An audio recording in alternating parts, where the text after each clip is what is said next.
exatamente aqui na figura do feminicídio. Então, vejam, o que vocês precisam lembrar do feminicídio? Pessoal, até o ano de 2015, tá?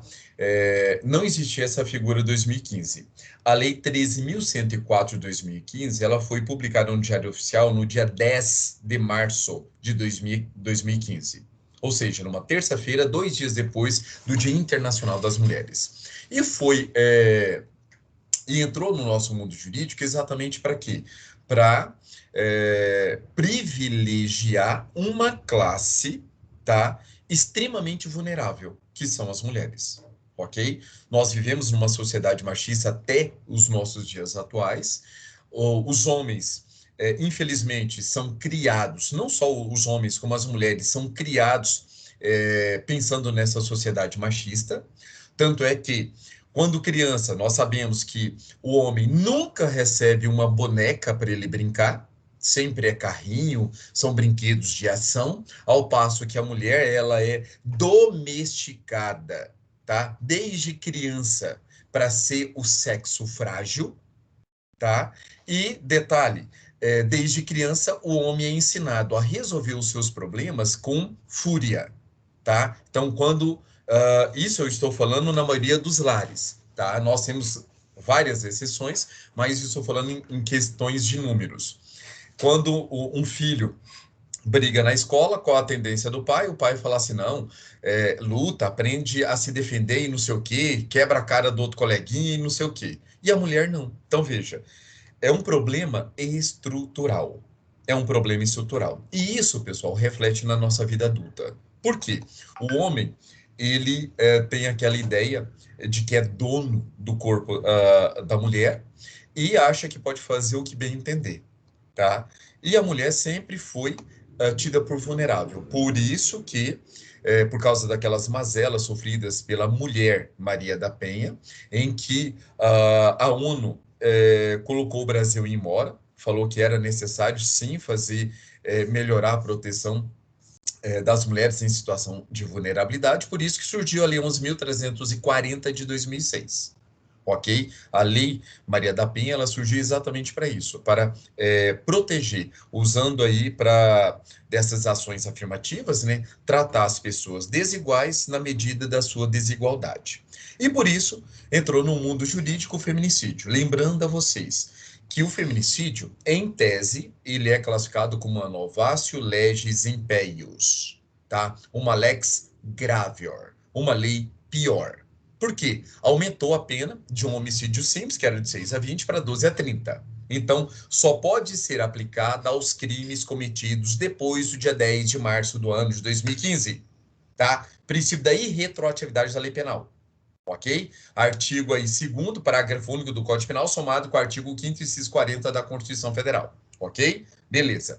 E isso vai ser muito explorado para os senhores em provas de concurso, tá? Principalmente da OAB, falando que o feminicídio aconteceu exatamente antes de 2015 e ele está sendo julgado agora, no ano 2021.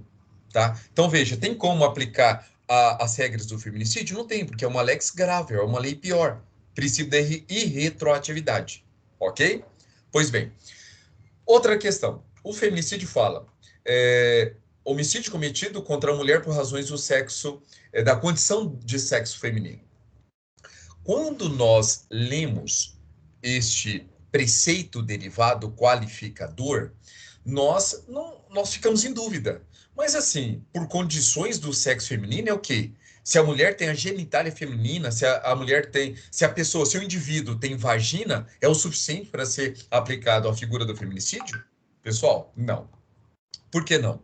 Nesse caso aqui do inciso 6º, nós podemos classificar como o quê? Como uma lei penal incriminadora, né?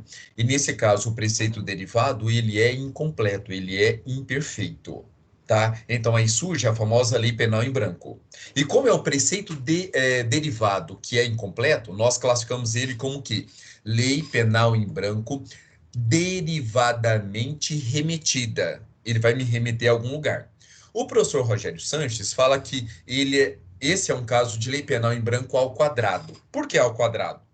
Ele vai me trazer, o próprio Código Penal vai me trazer o conceito no parágrafo 2º A, só que parte desse conceito. A outra parte do conceito eu tenho que ir para a Lei 11.340/2006, lá no artigo 5º. Então, por isso que ele fala que é uma lei penal em branco ao quadrado, tá? E eu acho que eu melhorei essa classificação do professor Rogério Sanches, tá? Então, para mim, o correto é uma lei penal em branco derivadamente remetida ao quadrado, homogênea, homovitelina e heterovitelina, tá? Olha que legal. Lei penal em branco, derivadamente remetida ao quadrado, homogênea e homovitelina e heterovitelina. Por que disso? Vamos lá. É o preceito derivado que é lá conosco? É. Então, lei penal em branco derivadamente emitida. Ele me remete aonde? O primeiro conceito está no parágrafo 2º A. O parágrafo 2º A me fala o seguinte: considera-se que há razões de condição de sexo feminino quando o crime envolve ou melhor, dois, menosprezo ou discriminação à condição de mulher. Ou seja, a pessoa que menospreza a mulher ou que discrimina a mulher.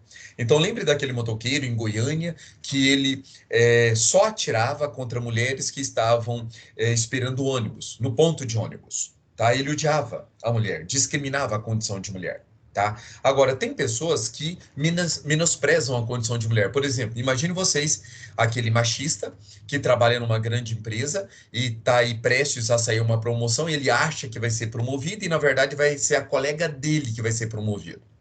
E aí ele acha aquilo um absurdo, porque ela é mulher, ela é um ser inferior a ele, e ele vai e tira a vida dessa mulher. Veja que é menosprezo à condição de mulher. Ele cometeu feminicídio. Ele cometeu feminicídio. Tá? E veja que esse é um dos conceitos. É o primeiro conceito. O segundo conceito, violência doméstica e familiar. Pessoal, a lei, o Código Penal, ele não traz o conceito de violência doméstica e familiar. Eu tenho que ir lá para a Lei Maria da Penha. Então, por isso que eu falo para os senhores. Lei penal em branco, derivadamente emitida, é o preceito derivado qualificador, que é o inciso 6º, que é incompleto.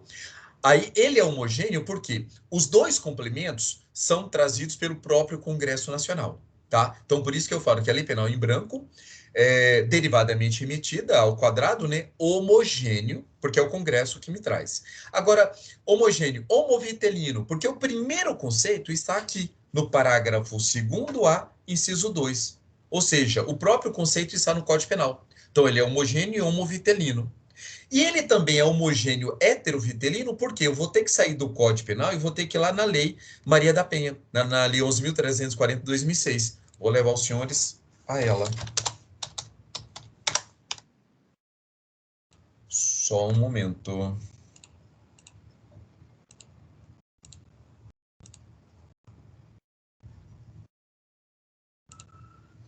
Lei 11.340/2006 na tela. Olha o artigo 5º. O artigo 5º vai trazer o conceito de violência doméstica e familiar contra a mulher. Então, olha lá. Para os efeitos desta lei, configura-se violência doméstica e familiar contra a mulher. Veja bem, o que? Qualquer ação ou omissão baseada no gênero que lhe cause morte, lesão, sofrimento físico, sofrimento sexual, sofrimento psicológico e dano, tanto moral como patrimonial. Então, todas essas são as formas de violência. Tá? Nós temos aí a morte, a lesão, sofrimento físico, sexual, psicológico, dano moral ou patrimonial. Ok? Então, maridos, não neguem às suas esposas o cartão de crédito, tá? Porque aí nós temos um dano psicológico. Pois bem, continuando. Olha lá no inciso 1. No âmbito da unidade doméstica, compreendida como espaço de convívio permanente de pessoas com ou sem vínculo familiar, tá? Inclusive as esporadicamente agregadas. Olha a figura da empregada doméstica, tá? A figura. Então, se eu maltrato, se eu bato, se eu pratico violência contra a minha empregada doméstica, isso é uma violência protegida pela Lei Maria da Penha? Claro que sim, ok? 2. No âmbito da família, compreendida a comunidade formada por indivíduos que são ou se consideram aparentados, unidos por laços naturais, por afinidade, por vontade de expressar. Pessoal, pratico o crime contra a minha irmã, tá? Veja, Veja que aqui é no âmbito da família. Pessoas que são consideradas aparentados, unidos por laços naturais, por afinidade ou por vontade expressa.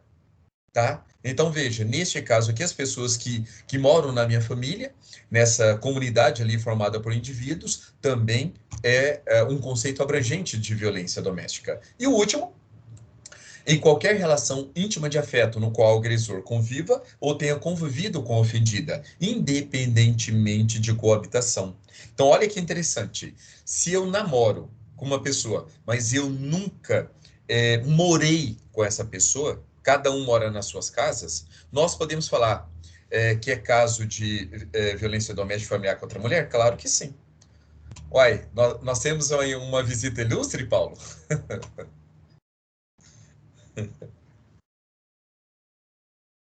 Olha só, ui, ui, ui, ui, ui, que lindo. Qual o nome? Tá sem som, Paulo. É a Sofia, né? É porque o cabelo tá pequeno ainda. Ah, tá. É porque a câmera também não dá para ver direitinho. É, tá Nossa, que escuro. linda, linda, linda. Parabéns, parabéns. Valeu. Tá, vamos voltar lá, pessoal. Então, veja, eu passei a vocês o conceito de violência doméstica e familiar contra a mulher, tá? Interessante, pessoal, que, voltando aqui para o crime do artigo 121, lembre que, mesmo no caso, por exemplo, das pessoas que já foram casadas, se separaram, tem 1 ano, 2 anos separados, mas o marido sempre querendo voltar para a esposa, e a esposa resolve arrumar um namorado, ele vai lá e a mata. Veja que neste caso é caso também de feminicídio, tá? Por quê? Porque não há necessidade de coabitação. Basta que haja uma relação ou que tenha havido uma relação íntima de afeto, ok? Pois bem, voltando ao artigo 121, uma outra preocupação que nós temos que ter. A respeito do feminicídio, é somente a mulher do sexo feminino? Ou seja, a pessoa tem que ter o órgão genital feminino? Para a prova de concurso público, sim, tá? Então, se a pessoa tem órgão feminino, vai ser aplicado a Lei Maria da Penha. Ou melhor, vai ser aplicado o feminicídio. Independente, pessoal, se o autor é homem ou mulher, tá?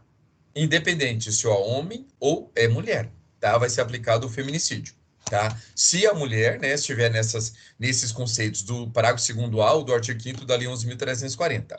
Pois bem, agora, a vítima necessariamente precisa ter o órgão genital feminino? Nós temos aí vários conceitos. Os principais é o biológico e o jurídico. E o que prevalece, pessoal, é o jurídico. O que isso quer dizer? Quer dizer que se um homem, ou seja, uma pessoa que nasceu com órgão peniano, e depois, no decorrer da sua vida, ele se identifica com o sexo feminino, faz a cirurgia, extirpa o pênis e coloca uma vagina, tá? A partir do momento que ele tem essa vagina, ele é considerado pessoa do sexo feminino e vai ser aplicado a ele a proteção do feminicídio. Tá? Então, esse é o conceito jurídico. Por quê? O conceito biológico, uma vez homem ou uma vez mulher, sempre será homem, sempre será mulher, independente do que você faça, pelo conceito biológico. Até mesmo por causa dos hormônios e etc, etc. Agora, pelo conceito jurídico, não. O importante é que haja um órgão feminino, sim. E os homens que são travestis, que se vestem como mulher, se comportam como mulher, mas ainda têm um órgão peniano. Pessoal, são raríssimas as exceções no Brasil de aplicação do feminicídio nesse caso. Raríssimas. Raríssimas, raríssimas, raríssimas. Tá? Então, para a prova de concurso, adotem o conceito jurídico. Adotem o conceito jurídico, ok? E detalhe, já temos precedentes do STJ no seguinte sentido. Quando é uma mulher que mora com outra mulher, elas brigam e uma tira a vida da outra, tá? Aconteceu isso, pessoal, tanto numa relação íntima de afeto como em relação a irmãs. Em relação a irmãs, que uma tentou contra a outra, contra a vida da outra. Não chegou a falecer, mas tentou. Aplica-se o feminicídio? O STJ entendeu que não, não, não, não, não, porque não existia vulnerabilidade. Não existia vulnerabilidade. Eram pessoas do sexo feminino, as duas tinham o mesmo poder, tanto de ataque como defesa, e como não existia essa vulnerabilidade, não havia necessidade de aplicar a regra do feminicídio, e sim do homicídio simples. Então, saibam que nós temos aí alguns precedentes, ok? Pois bem. Professor, Oi, pode falar. você não comentou agora há pouco sobre o autor ser homem ou mulher? Eu falei para vocês que regra geral, pode ser tanto homem como mulher. O autor, regra geral, pode ser tanto homem como mulher. Regra geral. E agora eu estou falando para vocês, Paulo, das exceções, tá? Então, nas exceções, quando o autor for mulher, aí os tribunais estão analisando se existe vulnerabilidade ou não, tá? Mas veja, isso são precedentes, isso não é entendimento pacificado. Então, está surgindo decisões em alguns tribunais pelo Brasil, nesse sentido. Então, saiba que tem posicionamento nesse sentido. Mas o entendimento ainda dominante é que não importa o autor, se é homem ou mulher, importa é a vítima. Se a vítima, se ela se enquadra no conceito do parágrafo 2º A ou se enquadra no conceito do artigo 5º da Lei 11.340 de 2006. Tá bom? Então, beleza. Pessoal, o inciso 7 também é classificado como o quê? Um preceito, é uma lei penal incriminadora, né? Imperfeita, tá? Porque ela é lacunosa. Por quê? Aqui ele fala o seguinte: contra a autoridade ou agente descrito no artigo 142 e 144 da Constituição Federal. Então, veja, nós vamos ter que ir lá na Constituição Federal para saber quem são essas autoridades. Então, por isso que a lei penal em branco aqui, a melhor classificação. Lei penal em branco, derivadamente remetida, que nós estamos falando do preceito derivado, derivadamente remetida, homogênea, porque o Congresso Nacional vai trazer esse complemento, homogênea, heterovitelina, porque esse complemento não está dentro do Código Penal, está lá na Constituição Federal, e de fundo constitucional. E de fundo constitucional. Por quê? Porque não está em nenhum outro código, está na própria Constituição. Então, lei penal em branco, derivadamente remetida, homogênea, heterovitelina, de fundo constitucional. Essa é a melhor classificação para o inciso 7. Então, se vocês estiverem com o seu vademecum, se eu fosse vocês, sempre escreveria essas informações extremamente precisas. Por quê? São pouquíssimas, raríssimas as pessoas no Brasil hoje que dominam esse tipo de técnica. Tá bom? Pois bem, contra a autoridade ou agente descritos no artigo 142 e 144. Pessoal, nós precisamos ir também na Constituição Federal. Então, vamos colocar aqui a CF, tá? Para que vocês leiam comigo esses dois artigos. Para que vocês saibam o alcance. Então, vamos lá. 142 primeiro.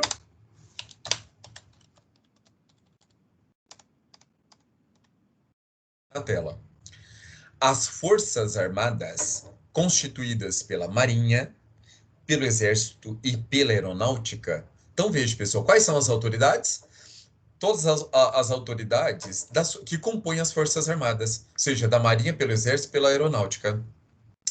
Então, veja, são instituições permanentes e regulares, organizadas com base na hierarquia e na disciplina sobre a autoridade suprema do presidente da República e destinam-se à defesa da pátria, à garantia dos poderes constitucionais e por iniciativa de qualquer desses, da lei e da ordem. Então, nós temos aí, quais são as autoridades do artigo 142?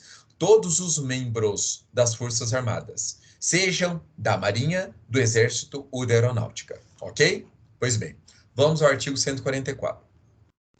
A segurança pública, que é dever do Estado, e é um direito e responsabilidade de todos, é exercida para a preservação da ordem pública e da incolumidade das pessoas e do patrimônio através dos seguintes órgãos. Quais são os órgãos? Polícia Federal, Polícia Rodoviária Federal, Polícia Ferroviária Federal, Polícias Civis, Polícias Militares e Corpos de Bombeiros Militares e polícias penais, federal, estaduais e distrital. Tá? Que foi acrescentado pela emenda 104 de 2019. Então, essas são as autoridades do artigo 144, ok?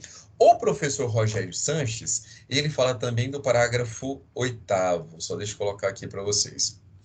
Ó, os municípios poderão constituir guardas municipais destinados à proteção de seus bens, serviços e instalações conforme dispuser a lei, tá? Então, veja, para o professor Rogério Sanches, além das polícias militares e corpo de bombeiros militares, também esses guardas municipais estariam protegidos, tá?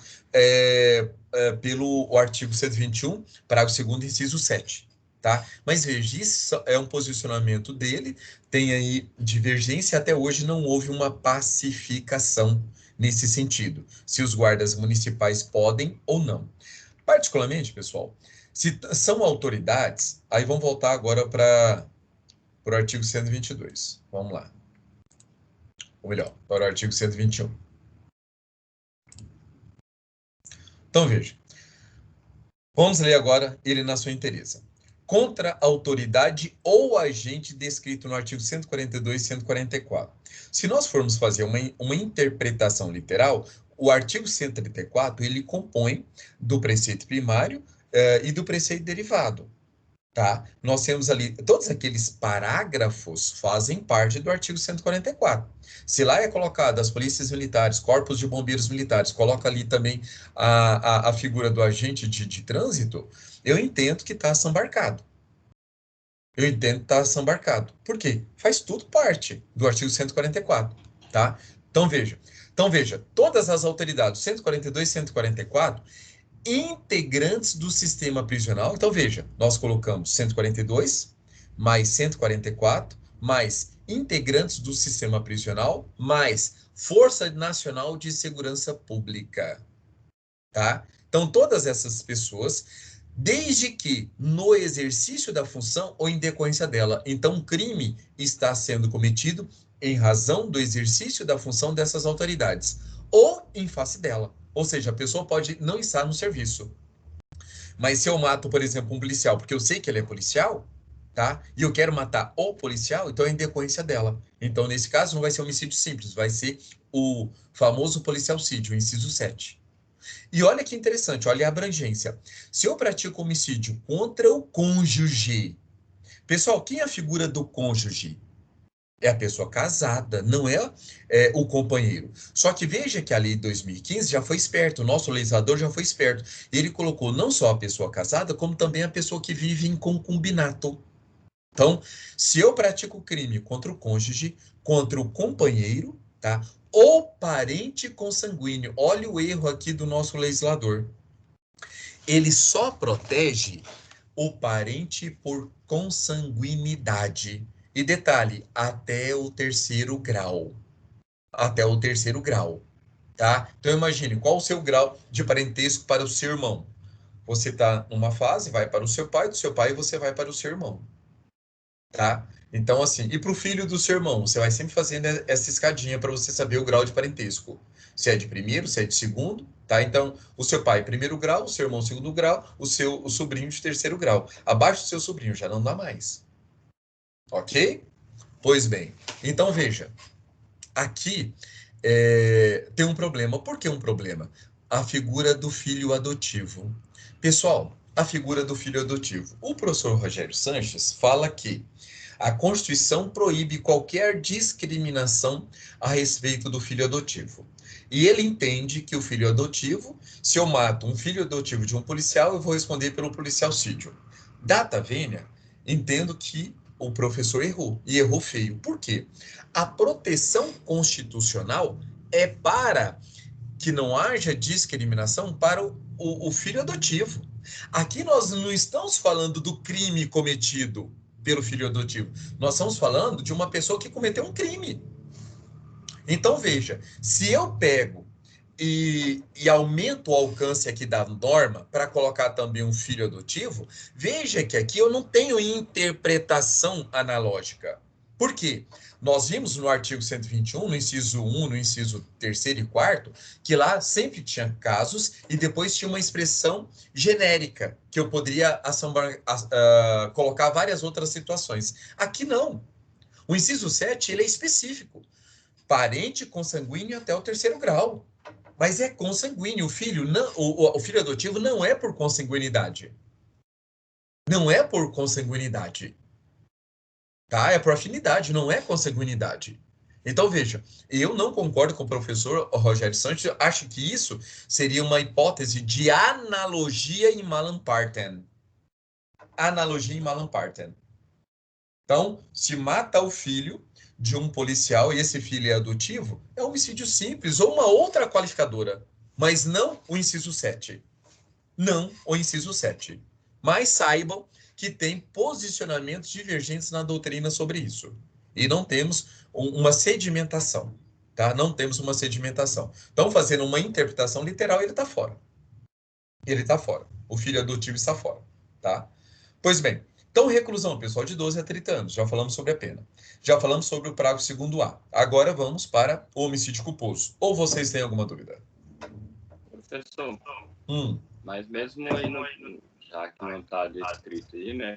Que no caso não é consanguíneo, mas eles não encaixam assim mesmo? Se acontecer, por exemplo, de matar o filho aí de um policial e o filho era adotado, eles não conseguem encaixar aí. Olha, Paulo, você tem que ver o seguinte, que o direito penal, ele mexe com os bens mais importantes da sociedade, tá? Um deles é exatamente a liberdade. Então, veja, eu não posso simplesmente por querer incriminar uma pessoa, vamos fazer uma ajeitadeira. Não pode. Vou te dar um exemplo. Não sei se vocês se recordam, mas é aquele caso daquele homem que num ônibus ele estava intimidando ali a vítima, né? E ele se masturbou para a vítima, inclusive, salvo engano, acho que até ejaculou no pescoço dela e não sei o quê. Aí na época, aí vieram as vozes dos moralistas e não sei o que, isso é um absurdo e é crime de estupro. Não é crime de estupro. Por quê? São as elementares do crime. Ou são elementares ou são circunstâncias judiciais, têm que ser preenchidas. Tá? Naquele caso lá do estupro, tem que ter o quê? Constrangimento. Ele estava constrangendo a vítima? Estava constrangendo. Mas ele utilizou de violência ou grave ameaça? Não utilizou. Não utilizou. Então não pode ser estupro. Não pode. Então, assim, eu não posso, mesmo que eu tenha horror a um determinado ato, eu não posso simplesmente querer arrumar um crime para a pessoa. Não pode. Então, naquela época, não existia ainda o artigo 215-A, importunação ofensiva ou pudor. Existia a contravenção da importunação ofensiva. Tá? Então, aí a pessoa deveria ser responsabilizada exatamente por essa contravenção. Ou, no máximo, pelo artigo 146, que é o constrangimento ilegal. Tá? Mas pelo estupro, não. A mesma coisa eu falo aqui, Paulo. Aqui foi um cochilo do legislador. Então, assim, não é porque o legislador errou que a gente vai inventar uma formulazinha para colocar a pessoa. Não. Agora, se você falar assim, não, professor, tem como qualificar esse homicídio por uma outra situação? Tem. Desde que a gente acha elementos para isso. Por exemplo, suponhamos que houve uma paga. Mata aquele filho daquele policial lá para que ele aprenda a não mexer com a gente. Então, beleza. Já configurei aí o homicídio qualificado mediante paga promessa de recompensa, tá? Ou simplesmente fala assim, aquele policial me multou. Nossa, que absurdo. Mata o filho dele, aquele filho adotivo, porque ele me multou. Pessoal, motivo fútil. O fato de um policial me multar é motivo suficiente para tirar a vida dele ou do parente dele? Não. Aí eu posso colocar o motivo fútil. Então veja, Paulo, que eu posso utilizar outros elementos para qualificar o crime. Mas qualificar como policialcídio não dá. Tá? Eu estou explicando a vocês a melhor técnica, mas como existem posicionamentos divergentes, vocês adotam o que vocês acharem melhor. Eu, particularmente, acho que traz insegurança jurídica, fere exatamente a analogia. Eu não posso aplicar, isso é um caso de analogia em Malam Partem, que o direito penal abomina, tá bom? Pois bem, parágrafo 3º, pessoal. Homicídio culposo. O que é homicídio culposo, pessoal? É um tipo penal aberto. Veja que os tipos penais eles devem ser fechados, com base ali no princípio da legalidade, tá? Devem ser fechados. Por quê? Tipos penais abertos admitem muita interpretação e isso traz insegurança jurídica. Mas nós, como é difícil a gente fechar nessa conduta, nós admitimos o homicídio culposo como um tipo penal aberto e é uma exceção no nosso sistema. Lembrando a vocês que esse homicídio culposo, esse tipo penal aberto, ele pode ser praticado mediante imprudência, negligência ou imperícia. Tá? Então, só que aqui vocês têm que tomar um cuidado com o princípio da especialidade. Por quê? Se eu tiro a vida de alguém na direção de veículo automotor de forma culposa, eu vou aplicar o artigo 302 do CTB, Lei 9.503 de 97. Se eu, na direção de veículo automotor, tiro a vida de alguém na modalidade dolosa, ou seja, eu queria matar o meu inimigo, aplica-se o Código Penal. Então, toma cuidado com isso. Culposa, princípio da especialidade, CTB. Agora, tirei a vida de alguém andando de bicicleta. Estava em excesso de velocidade, não vi ali o pedestre, bati no pedestre e o pedestre cai ao chão, bate a cabeça, fratura o crânio e vem a falecer. Nesse caso, como não é veículo automotor, aí vai ser aplicado o Código Penal, homicídio culposo, tá? Então, lembre-se dessas informações, ok? Então, veja, pessoal, qual a pena do homicídio culposo? Detenção de 1 a 3 anos. Aí vocês vão lembrar daquele caso da Legacy, do jato Legacy, que bateu no avião da Gol e matou quase 200 pessoas, acho que 197 pessoas. E os 2 pilotos foram condenados por homicídio culposo. Homicídio culposo. Pena de detenção de 1 a 3 anos. Pessoal, olha que absurdo. Olha que absurdo.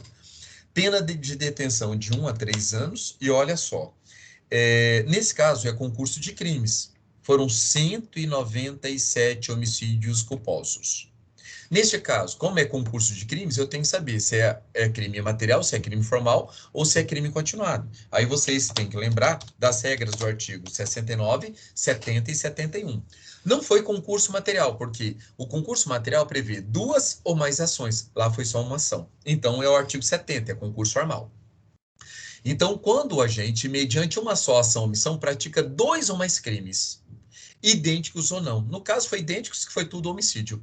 Aplica-se a pena mais grave, se cabíveis ou se iguais, somente uma delas. Tá? No caso, de 1 a 3 anos. Mais aumentado em qualquer caso, de 1/6 até a metade. Como funciona isso? Quando eu tenho um crime em que tem uma vítima, ou melhor, até 2 vítimas é 1/6. 3 vítimas, 1/5, 1/4, 1/3, a metade. Se é mais de 6 vítimas, eu só vou aumentar a metade. Então, voltando, olha só, para o artigo 121. Voltando para o artigo 121, parágrafo 3º. Pessoal, olha só a pena. A reclusão é de detenção de 1 a 3 anos. Ele fala para aumentar. Então, qual o aumento aqui da pena? O que era 1 ano, eu aumento mais 6 meses. Então, vai ser 1 ano e 6 meses. O que era 3 anos passou a 6 anos. Aí o juiz vai dosar a pena de acordo com ali o procedimento trifásico para chegar se vai ficar próximo ao mínimo ou se vai ficar próximo ao máximo. Naquele caso deles, eles também cometeram crimes militares. Tá? Então, por isso que eles pegaram uma pena um pouquinho maior. Um pouquinho maior. Mas como foi permitido que eles voltassem ao território americano, né, ao território norte-americano, e como eles eram natos, não pôde haver o quê? A extradição deles para que eles cumprissem a pena aqui no Brasil. Então, eles cumpriram a pena lá no território deles. Mas veja o tanto que a pena aqui, num caso desse, é ridícula. Por isso que eu defendo, é uma tese minha de doutorado, que a pena deve ser modificada. Tá? Eu tenho que ter, no mínimo, 2 critérios. A prisão, a pena privativa de liberdade. E outro é a reparação do dano. Então, a pessoa só pode ter direito de progressão, ela só tem direito de sair da cadeia se ela cumprir o tempo mínimo de prisão e se ela repara os danos. Se ela não reparar os danos, ela fica na cadeia. Eu defendo isso. Eu acho que é questão de lógica. Tá? Porque imagine um prejuízo tão grande. Eu bebo na direção de veículo automotor, ou estou com excesso de velocidade, tiro a vida de uma pessoa e, pasme, pessoal, a pessoa só vai na delegacia, assina ali o boletim de ocorrência e ela sai. E ela sai. Olha que absurdo. Então, assim, só poderia sair se pagasse, se segurasse o juízo. Ah, mas houve a morte da pessoa. Quanto que vale uma morte de uma pessoa? Nós sabemos que o dano moral, ele é inqualificável. Mas o dano material, sim. Se aquela pessoa trabalhava, Se aquela pessoa tinha um salário por mês, se aquela pessoa tinha uma expectativa aí de viver 74 anos, é só você fazer o cálculo. Nós vamos achar. Nós vamos achar o valor. Professor, Oi. inclusive eu estava até vendo um vídeo do Rogério Grego, né? Ele explicando que antigamente, eu acho que no livro também tá, se eu não me engano ali, que quando eles prendiam, né, um cara que ele era bem perigoso, e aí, por exemplo, foi condenado a 10 anos. Aí, quando acabava os 10 anos, eles avaliavam se o cara estava realmente apto a ser solto. Se não tivesse, aí era colocado, acho que um mandato de segurança, uma coisa assim, né? E ele ficava preso até quando ele realmente tivesse apto a ser solto. E isso aí, essa sua teoria, ela chega a aparecer com isso, porque Não, não. parece que... Não, não, não. Antigamente existia o sistema do duplo binário e hoje adotou-se o sistema, depois da reforma de 84, de toda a parte geral do Código Penal, adotou-se o sistema vicariante. O que que era o duplo binário? Poderia ser aplicado à pessoa não só a pena, como a medida de segurança. Tá? E aí, com o sistema vicariante, que foi implementado com toda a reforma da parte geral em 1984, ou aplica-se a pena ou aplica a medida de segurança. Pena para a pessoa que tem periculosidade e a medida de segurança para a pessoa que é doente, tá? Que é o doente mental. Então, ou é uma coisa ou é outra. O meu sistema não. O meu sistema é atuar em conjunto, tá? Tanto a pena como a reparação do dano. Porque, assim, o crime tem que ser analisado não só a ação do criminoso que violou o ordenamento jurídico, violou o mandamento da sociedade, por isso que ele vai receber uma pena, tá? Uma pena privativa de liberdade, seja reclusão, detenção, prisão simples, se for no caso aí da contravenção penal. E do outro lado, tem que haver a reparação do dano. Tem que haver a reparação do dano. Então, os dois têm que estar atrelados, os dois juntos. Então, assim, porque fica muito fácil, eu cometo o crime, não respondo pela parte da privação da liberdade da vítima, porque não agi dolosamente, mas agi culposamente. E o prejuízo foi enorme. Então, assim, igual, por exemplo, nesses casos aí de corrupção, a pessoa, para ter direito à progressão, está lá no artigo 33, parágrafo 4º do Código Penal. Além dele ficar um tempo na cadeia, é necessário ele devolver o dinheiro que ele subtraiu dos cofres. Eu defendo o contrário. Porque imagine, pessoal, todas as pessoas que desviaram dinheiro ali, por exemplo, da Petrobras, na época do governo aí do PT, todo aquele dinheiro estava em paraísos fiscais, rendendo em dólar. Então, assim, teve gente que ganhou só de lucro, ele ganhou mais de 50 bilhões. Mais de 50 bilhões. Então, assim, é muito fácil eu devolver é, 100 bilhões, porque foi o dinheiro que eu desviei. Mas ele ganhou 50. Então, veja que é um disparate. A nossa legislação acaba o quê? Fomentando o crime de corrupção. Porque o máximo que vai acontecer é ele devolver aquilo que ele tirou dos cofres públicos acrescido dos juros legais. Olha que absurdo. Então, assim, nesses exemplos tem que ser aplicada a lei de improbidade administrativa, dele devolver o valor equivalente 2 vezes a mais, 3 vezes a mais, 5 vezes a mais, 10 vezes a mais, a depender da gravidade. E isso atingiria os bens de origem lícita do criminoso. Porque, assim, nós temos que desestimular a prática do ilícito penal. Nós temos, só a prisão não está sendo suficiente. Então, a gente tem que atingir o bolso da pessoa. Sim, pode falar. Pois é, porque, por exemplo, eu fui assaltado há um tempo atrás aí, né? E a gente ficou sob cárcere, né?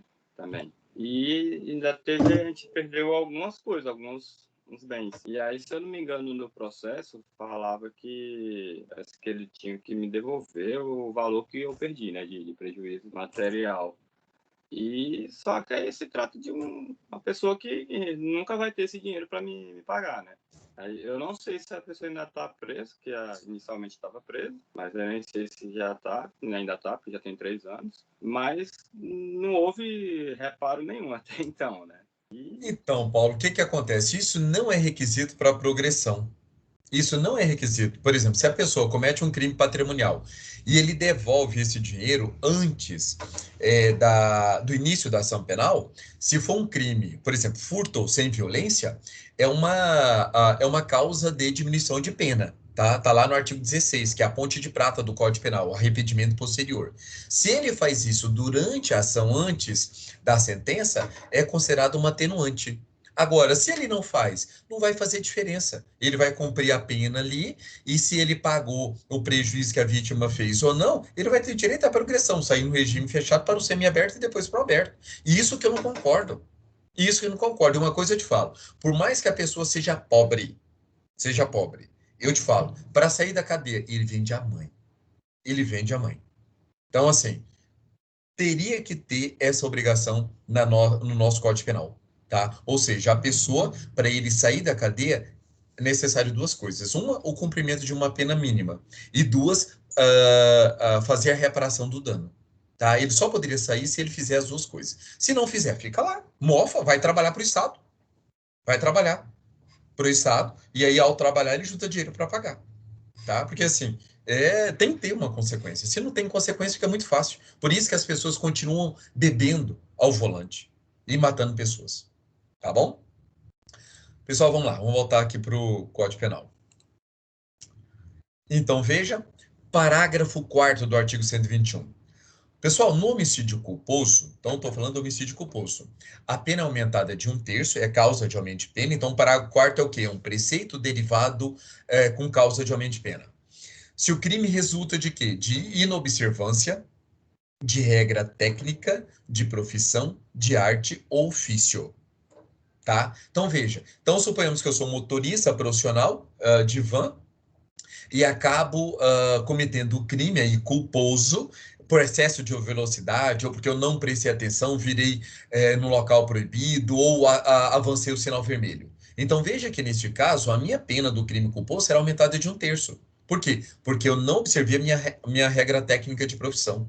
A mesma coisa, um médico que, ao fazer uma cirurgia, acaba provocando uma lesão corporal grave na vítima, de forma culposa, ele não observou as regras técnicas de profissão. Então, nesse caso, ele vai responder com uma causa de aumento de pena. Tá?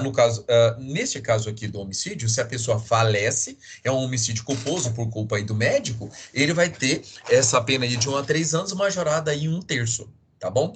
Outra situação. No caso do homicídio culposo também, se o agente deixa de prestar imediato socorro à vítima, ou não procura diminuir as consequências de seu ato, ou foge para evitar a prisão em flagrante.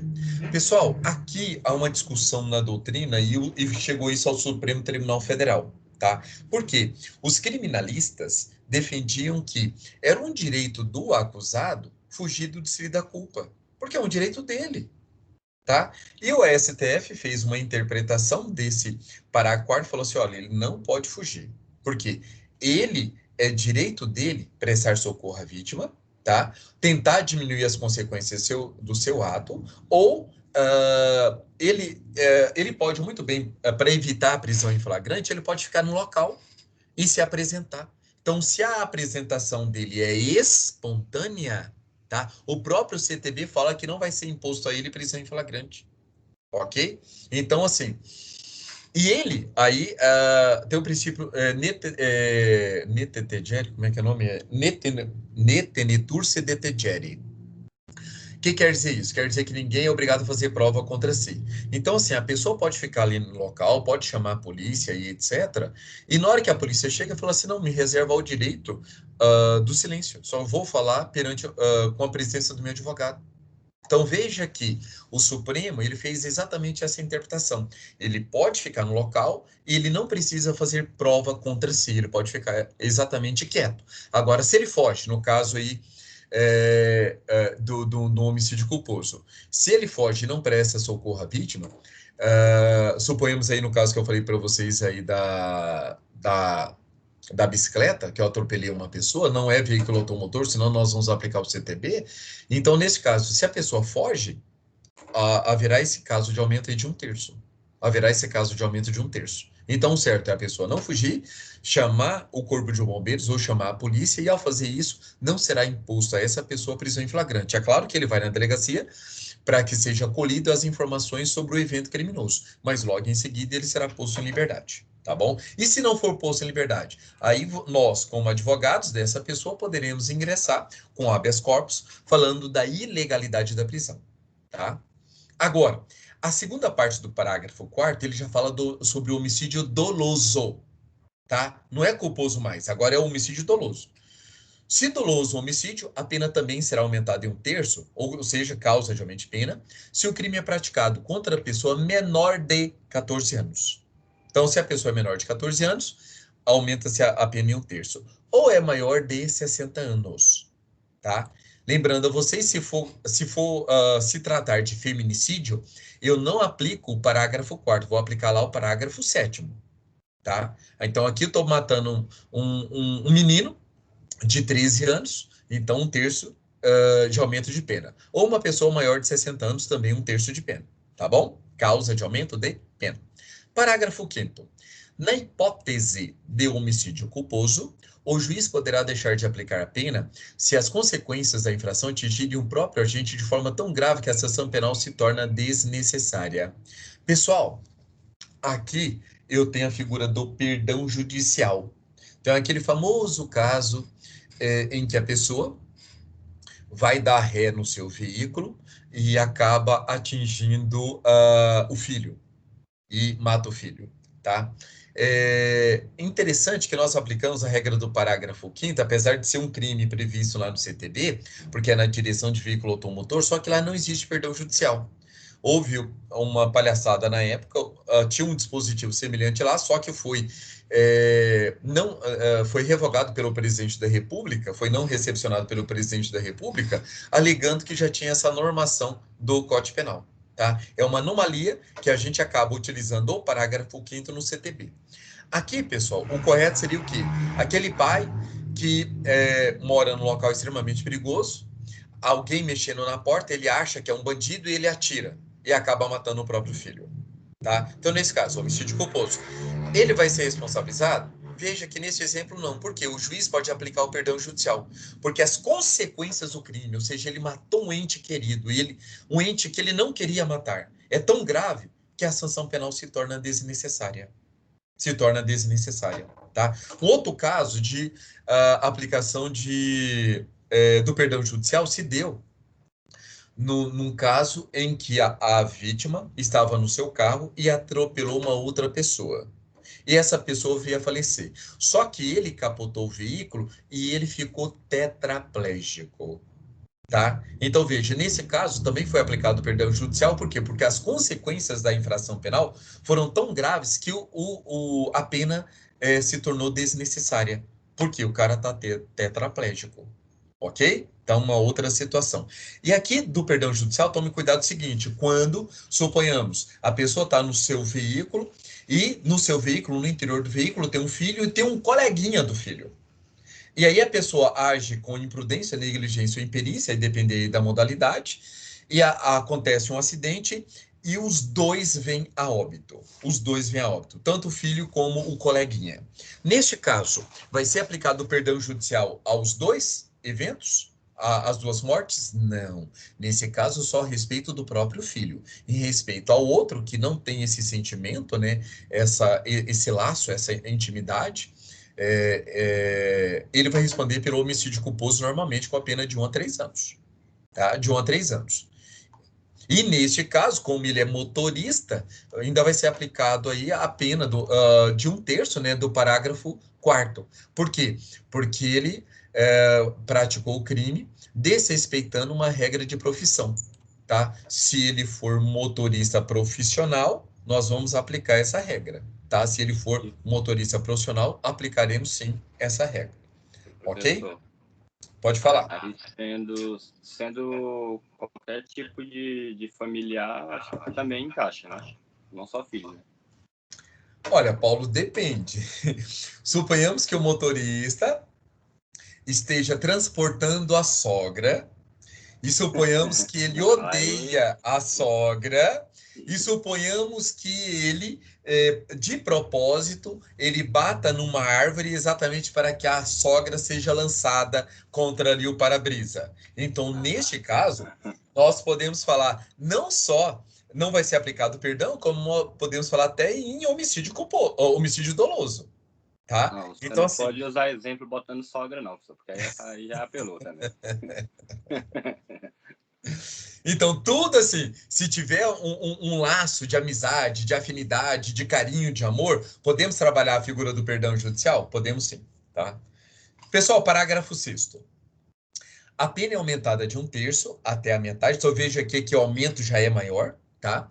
De 1/3 até a metade, se o crime é praticado por milícia privada. Quem que é milícia privada, pessoal? O artigo 288-A do Código Penal traz o conceito de milícia privada. Ou seja, é aquele grupo de pessoas, 4 ou mais pessoas, mais de 4 pessoas, em que se organizam numa determinada comunidade, num determinado bairro, e, por exemplo, serviço de gás, telefonia, TV a cabo, tudo é fornecido por essa milícia privada. Então, ela coloca ali, a pretexto, né, de segurança pública, ela coloca essa obrigação para todas as pessoas que moram naquele local. Tá? Então, veja, se essa milícia privada tira a vida de alguém, determina que tire a vida de alguém, aí nós podemos falar tanto a milícia privada como também um grupo de extermínio. Tá? Essas pessoas, além de responder pelo homicídio qualificado, vão responder também com essa causa de aumento aí de 1/3 até a metade, tá bom? E o último parágrafo, que é o 7º, para a pena do feminicídio, aumentada de 1/3 também até a metade, se o crime é praticado. Olha só, durante a gestação. Então, veja, tome cuidado com isso. Toma cuidado com isso. Se eu, na direção de veículo automotor, tá? Eu acabo batendo no outro carro. Nesse outro carro tem uma mulher grávida. E essa mulher grávida acaba abortando a criança, tá? Nesse caso, com uma só ação, eu pratiquei em tese aí 2 crimes. Eu pratiquei o crime aí de lesão corporal, né? Ali do CTB, o artigo 303, e também o aborto, tá? Veja que nesse caso eu vou responder pelos 2 crimes? Não, pessoal. Por que que eu não vou responder? Porque o aborto só admite a modalidade dolosa, não a modalidade culposa. Tá? Então, aborto só a modalidade dolosa. Só a modalidade dolosa. Não admite a modalidade culposa lá no aborto. Nós vamos ler ele daqui a pouquinho. Então, veja. Esse aqui, durante a gestação, é feminicídio. Então, tem que ter o conceito do parágrafo 2º A, inciso 2, ou o conceito do artigo 5º da Lei 11.340 de 2006, a Lei Maria da Penha. Tá? Então, tem que ter essa relação aí para configurar o feminicídio. Então, nesse caso, durante a gestação ou nos 3 meses posteriores ao parto. Tá? Então, a criança nasceu hoje, então os próximos 90 dias, tá? Não 90 dias, 3 meses, que 90 dias fica errado. Os próximos 3 meses terá a proteção aí dessa causa de aumento aí, se houver aí o feminicídio. Segundo aumento, de 1/3 até metade. Contra a pessoa menor de 14 anos. Lembra que eu falei a vocês? Se menor de 14 anos for homem, eu aplico a regra segunda parte do parágrafo 4º, em que a pena é só 1/3. Só 1/3. Agora, se o crime é contra, suponhamos aí, a filha, a enteada e etc., tá? Aí vai aplicar a pena de aumento de 1/3 até a metade. Ou se é maior de 60 anos, a mesma coisa. Pena de 1/3 até a metade, tá? Suponhamos que matou a avó, matou a mãe, tá? Vai ser aplicada essa causa de aumento. Agora, olha também, aplica a causa de aumento de 1/3 até a metade se a pessoa tem deficiência ou é portadora de doenças degenerativas que acarretem condição limitante ou vulnerabilidade física ou vulnerabilidade mental, tá? Então, veja, se a pessoa for deficiente, tá? Aí aqui ele não fala qualquer, a deficiência, fala qualquer tipo de deficiência, mas aqui nós podemos trabalhar que essa deficiência tem que ser uma doença grave, ou melhor, essa deficiência tem que ser grave, porque imagine, a pessoa é deficiente, ele não tem um dedo da mão, o dedo mindinho. Mas isso é o suficiente para deixar a pessoa numa condição de vulnerabilidade? Claro que não. tá? Apesar de ser, entre aspas, aí, deficiente. Ele não tem todos os 10 dedos da mão, tá? Mas nesse caso, nós podemos aplicar esse caso de feminicídio aí para essa mulher que morreu só com 9 dedos da mão? Entendo que não, tá? Entendo que não. Tá? Mas ainda nós não temos casos aí na jurisprudência nesse sentido. Mas a ideia é de que alguma deficiência que acarreta a vulnerabilidade física ou mental à vítima, tá bom? E olha o inciso terceiro, pessoal. Na presença física ou virtual de descendente ou ascendente da vítima. Então, na presença física ou virtual, ou seja, se eu pego, mato a filha e mando o vídeo para os pais. Olha que maldade. Então, nesse caso, a pessoa vai responder pelo feminicídio e ainda vai responder com esse aumento aí de 1/3. Por quê? Porque mandou o vídeo para os pais. Ok? Ou se está fazendo ali em tempo real. Tá? O cara é tão mal que faz uma situação dessa. Então, tanto na presença física ou virtual. E, por último, em descumprimento das medidas protetivas de urgência previstos na Lei 11.340 de 2006.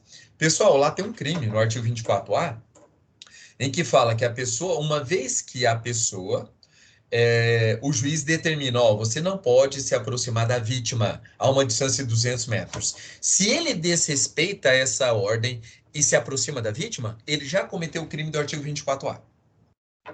Já cometeu o crime do artigo 24A. Então, seria uma hipótese de crime aí formal, tá? Simplesmente descumpriu, já cometeu o crime do artigo 24A. Agora, se ele chegando lá, além de descumprir, ainda vai e mata a vítima, aí ele vai responder, além do feminicídio, tá? Além do artigo 24A, também por este aumento. E não vai dar bis in idem, porque os momentos consumativos são diferentes. Esse é o entendimento dominante hoje na doutrina, tá? Esse é o entendimento dominante hoje na doutrina. Tá? Tem vozes em sentido contrário, falando que é bis in idem, mas o entendimento dominante é que os momentos consumativos são diferentes e ele vai responder por todos estes crimes. E lembrando a vocês que esse parágrafo 7º, ele é de 2015, na Lei 13.104, né? Tá? Então veja que a partir do dia 10 de março de 2015, que está valendo esse aumento. Agora, esses do inciso 2, 3 e 4, ou melhor, do inciso 2 e 3, pessoal, é do ano de 2, ou melhor, 2, 3 e 4, é tudo do ano de 2018. Então, veja, só pode ser aplicado esses aumentos aos casos praticados depois do dia 20 de dezembro de 2018. 20 de dezembro de 2018, tá? Porque foi quando ele foi publicado no Diário Oficial da União, ok? Então, lembre, essas causas de aumento, se cair numa prova de vocês têm que ficar atento à data. Se for antes de 20 de dezembro de 2018, não pode ser aplicado essas causas de aumentos que nós trabalhamos aqui. Tá bom? Certinho? Vão ser aplicadas as causas de aumento antigas, não essas. E, pessoal, para a gente finalizar a aula de hoje, nós já falamos sobre um pouquinho, né, sobre o 122, sobre o 123, também um pouquinho sobre o 124. Ou melhor, o 121, 123 e 124. Mas o 122 nós não falamos, que é um tipo novo. Ele teve a sua modificação com o pacote anticrime. Tá? Antigamente era induzimento, instigação, auxílio ao suicídio. Somente isso. Hoje é induzimento, instigação, auxílio ao suicídio ou a automutilação. Pessoal, o nosso legislador mexeu tanto com esse artigo 122 que o desnaturou, ao meu sentir. Por quê? O induzimento, instigação, auxílio ao suicídio, tudo bem que é um crime doloso contra a vida. Agora, a automutilação, pessoal, é uma lesão corporal. Deveria estar lá no artigo 129. Então, veja, hoje nós temos um exemplo de uma lesão corporal que pode ser julgada pelo tribunal do júri. E lembre que a lesão corporal, o artigo 129 em si não é. Não é. É competência do juiz singular. É competência do juiz singular. Tá? Então, veja que o artigo 122 ele trouxe inúmeras modificações que a gente tem que tomar um cuidado muito grande. Como ele é um artigo novo, com certeza vai ser cobrado dos senhores num futuro bem próximo nos concursos, inclusive na OAB. Tá? Então, entendam. Artigo 122. Ele tem como rubrica marginal induzimento, instigação, auxílio ao suicídio ou à automutilação. E o preceito primário da lei penal incriminadora do artigo 122 é um tipo misto alternativo. Ele é um tipo misto porque tem vários verbos nucleares, e ele é um tipo misto alternativo, porque se numa mesma conduta a pessoa praticar vários desses verbos, ele vai responder por um único crime. Tá? Então vamos lá. Induzir é criar a ideia na pessoa. Instigar é reforçar a ideia dessa pessoa. De quê? A suicidar-se. Então veja, a autoquíria não é punido. O que é a autoquíria? O suicídio. O suicídio no Brasil é crime? Claro que não. Então eu posso tirar a minha vida? Se eu quiser, posso. É crime?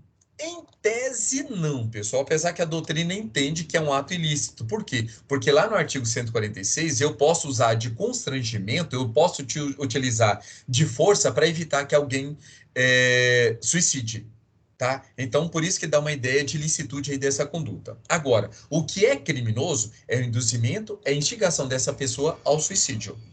Tá? Então, se eu induzo uma pessoa, se eu instigo uma pessoa a suicidar-se, isso é crime sim. Ou, olha a outra situação. Então, veja, induzimento é uma conduta, instigação é uma conduta, terceira conduta.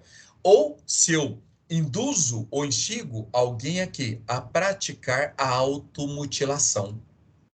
Então, se eu chego para a pessoa e falo, não, sua vida está difícil, está custosa, corta a mão, corta o pé. Então, veja, quando eu faço esse tipo de induzimento ou essa instigação para a automutilação, veja que eu vou responder pelo artigo 122. E a última conduta é quando eu presto auxílio material para que a pessoa faça ou suicídio ou automutilação, tá? Nesse caso, eu dou a corda para a pessoa se enforcar, eu dou a faca para a pessoa se cortar. É exatamente essa conduta. Tá? Então veja que eu tenho várias possibilidades de cometer o crime do artigo 122. Eu posso praticar todos esses crimes numa só conduta? Posso. Eu posso induzir, eu posso prestar auxílio material, tá? E eu vou responder pelo mesmo crime. Qual a pena, pessoal? Veja que neste caso aqui a reclusão é de 6 meses a 2 anos. Veja que isso mudou em 2019. Antes de 2019, pessoal, o induzimento ou instigação ao suicídio, eu só era responsabilizado, o criminoso só poderia ser responsabilizado se o crime fosse ao menos tentado e praticasse e se resultasse lesão corporal grave. Se resultasse da tentativa de suicídio, a pessoa não se lesionasse, ou se lesionasse foi simplesmente uma lesão corporal leve, a pessoa não era punida pelo artigo 122. Tá? Então, antes de 2019, a redação é exatamente essa. Tá? Agora, depois de 2019, depois de 20 de fevereiro de 2020, que começou a valer, veja que agora não tem diferença. Tá? Se eu induzir e instiguei a pessoa a suicidar, isso é um crime formal. Isso é um crime formal. Então, não importa se a pessoa tentou ou não. Só o fato de induzir e instigar, ou de prestar auxílio, dei a corda, dei a faca, já está configurado o crime do artigo 122 e a pena mínima é de 6 meses e no máximo 2 anos. É um crime de menor potencial ofensivo. Tá? Artigo 89 da Lei 999/95, cumulado com o artigo 61 da mesma lei.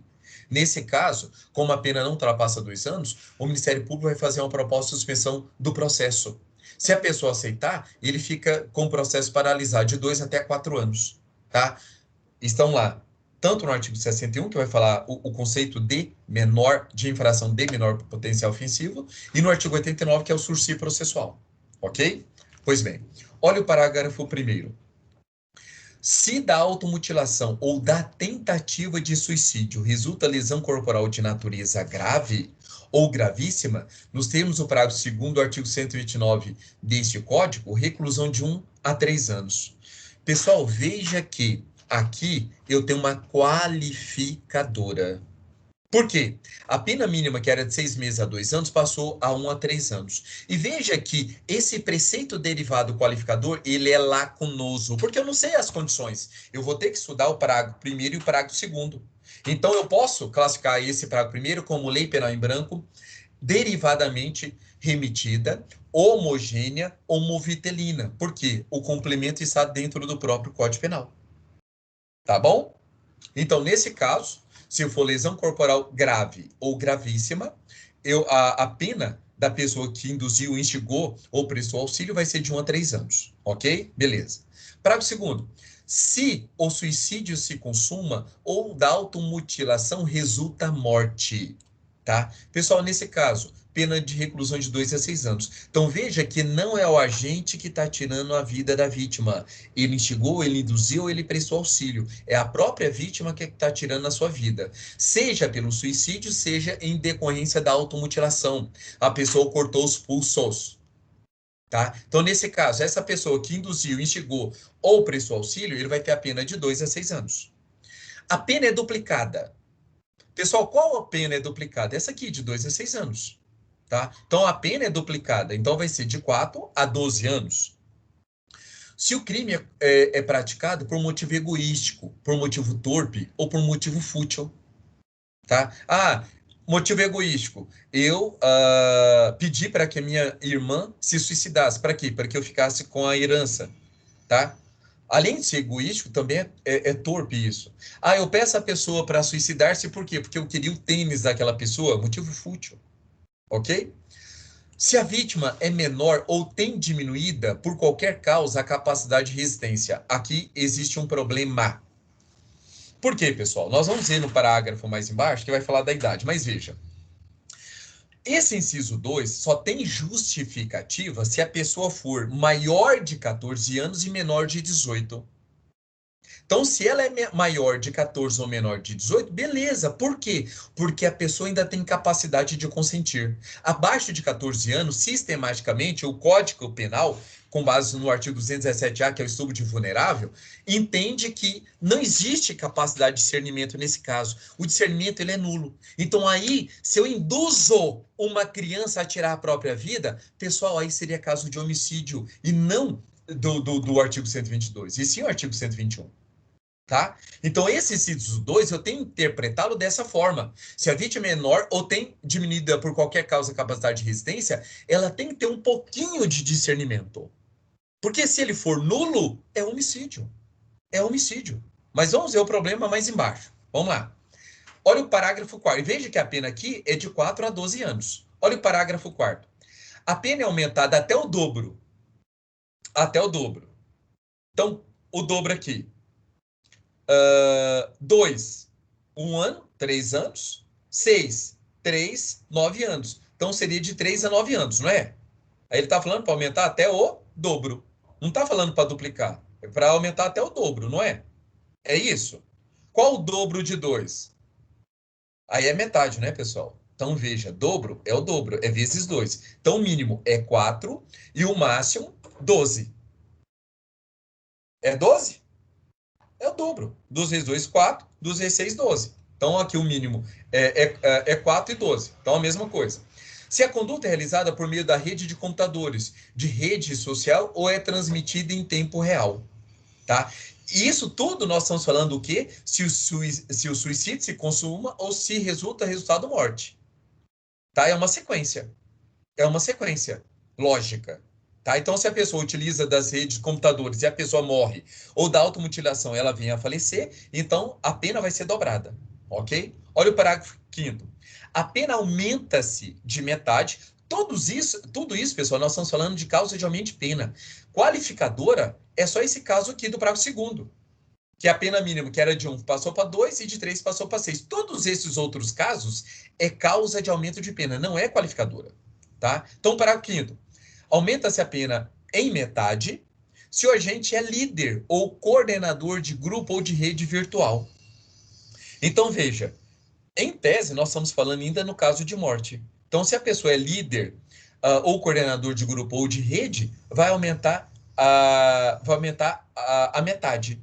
Qual a metade? Essa pena aqui de 2 a 6 anos.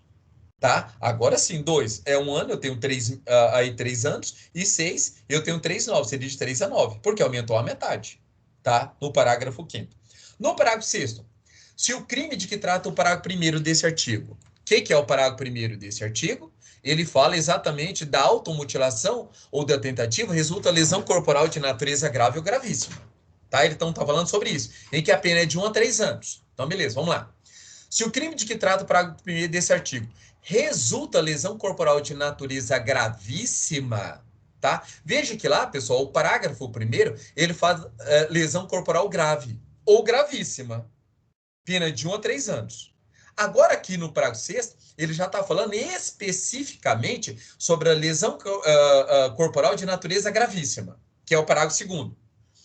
Ou se é cometido contra menor de 14 anos, ou contra quem, por enfermidade ou deficiência mental, não tem o necessário discernimento para a prática do ato, ou que por qualquer causa não pode oferecer resistência, responde ao agente pelo crime previsto no parágrafo 2º do artigo 129 desse Código. Pessoal, aqui o legislador, Deus me livre, foi de uma burrice tamanha. Pessoal, antigamente desse parágrafo 6º, veja bem, se eu instigava alguém e esse alguém era menor de 14 anos, e veja, olha só aqui a parte final. 14 anos, ou que tem por enfermidade ou deficiência mental, não tem o necessário discernimento para a parte do ato, ou que por qualquer outra causa não pode oferecer assistência, responde pelo crime do parágrafo 2º do artigo 129A. Então, veja, aqui ele colocou a pena da lesão corporal gravíssima. Tá? Então, veja, se a pessoa é menor de 14 anos e ele está falando da lesão corporal de natureza gravíssima. Se a pessoa é menor de 14 anos, eu não tenho necessário discernimento. Então, nesse caso, vai ser aplicado o quê? Eu vou lá no parágrafo 2º do artigo 129A para achar a pena. Tá? Que, salvo engano, é de 2 a 8. Vamos lá, parágrafo 2º. Olha só, de 2 a 8 anos.